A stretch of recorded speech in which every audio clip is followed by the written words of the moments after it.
I'm going to explain to you today how being a good real estate agent can actually earn you a one-star review. It happens, but this is how it really usually happens, and this is how it most recently happened for me. It's an unusual scenario because a lot of times clients who find real estate agents online, this particular client found us through our relationship with Zillow and Zillow Flex, which means they didn't go out of their way to choose us as their agent. They got paired with us, and we do a great job to follow up on the lead, show them properties, get ready to prep an offer. And the most recent indication was a lot of times those people are not invested in us because our relationship is still new. It's totally on us to build that relationship, but some home buyers, maybe this is you, think that they know more than us and they think that we're just pencil pushers or door openers who are there to just do whatever you want. Unfortunately, that's not how it works on my team at Streamline Properties on Market, brokered by eXp Realty. We have a great reputation in the real estate community with the other real estate agents, and that's why we're not going to send offers that we feel are not even realistic or are really don't serve the buyer's needs. There's another video I'm going to point you to here about saying no to clients. And sometimes when we as a team say no to writing offers for clients, it's because that's what's in their best interest. They just don't know it. And that's exactly what happened in this case. Client came upon a property that had an underground oil tank that was still active. It's old though, 76 years old. So he wanted to offer 100,000 under asking price. In this market, even with that tank, there's a 0% chance that's going to even come up. And we don't recommend bidding on houses with underground oil tanks if you're a first time buyer and generally if you're not an investor, because there's too much that could go wrong. And he rightfully made these points, but he made these points in a way that he wanted to get 100,000 discount. We knew that wasn't going to happen. And realistically, if you make all the points to say that you want that much of a discount, you shouldn't be buying the house. So all I did is send an email to that fact and say, really understand. I straightened out some things about oil tanks, which I've explained in detail because I've had a tremendous amount of experience with oil tanks and the potential costs and pitfalls. We were recommending not to put an offer.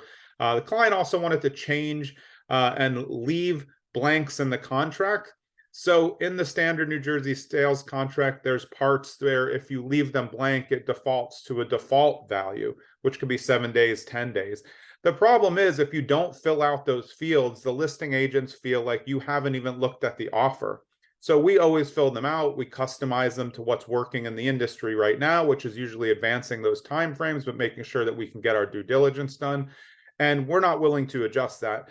We never are going to send out an offer with default values because it doesn't look good to the other side. So again, one, we're saying don't buy this house. Two, we're saying your offer is not going to be competitive either way and the house is not a good fit for you. And three, we're saying we're not going to adjust the things that are going to help you win the offer. Sometimes buyers don't like this. This buyer didn't like this. So he decided to go on Google and write a one-star review. It doesn't make any sense. And of course, it was done anonymously, even though it was pretty obvious who it was. I'm going to link to the review in the comments so you can read the review, and then you can read my response, which actually just puts the email that I sent him in there so you have full context. It's dicey when people do this. Is it going to collapse our team because we get a one-star review? No, I can't dispute it because we did have a working relationship with this person. So there's no other way to dispute it. So all I can do is reply to it and leave it at that. But if you're a real estate agent, part of your power in the business is your expertise. And if your expertise requires you to say no to clients and you're going to lose those relationships, that's going to be better for you in the long run. If you're a home buyer or a home seller who thinks that you should work with someone that you just tell them what to do and they do it, that's not in your best interest. I know you think it is because that's why you want to do it.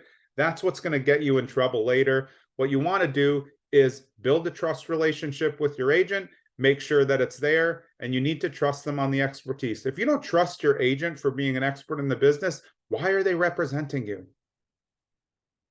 That's it. That's it. Sometimes you want to make an offer so quickly, you have to look back at the feedback we're giving. If we were just any rando who wanted to get a commission and had commission breath, we would just send the offer. But there was no chance it was going to win. So it's not used anybody's time to send an offer that's not going to work. And by the way, we probably wouldn't have sent the offer anyway, because the client wasn't comfortable with an oil tank, but was moving forward making an offer on a house where the seller was not going to remove an oil tank. And we don't want that on our list. So there's lots of times on this team where we will say no. You can go back to the prior video. It will be at the end of this video also. It's really important to build a good relationship. Not all relationships are going to work out. Once in a while, you're going to get a 1-star review. And look, that client is entitled to write whatever they want. I'm entitled to reply to it, and that's what I did. You can review it in the comments where the links are above it. Hope you have a good day.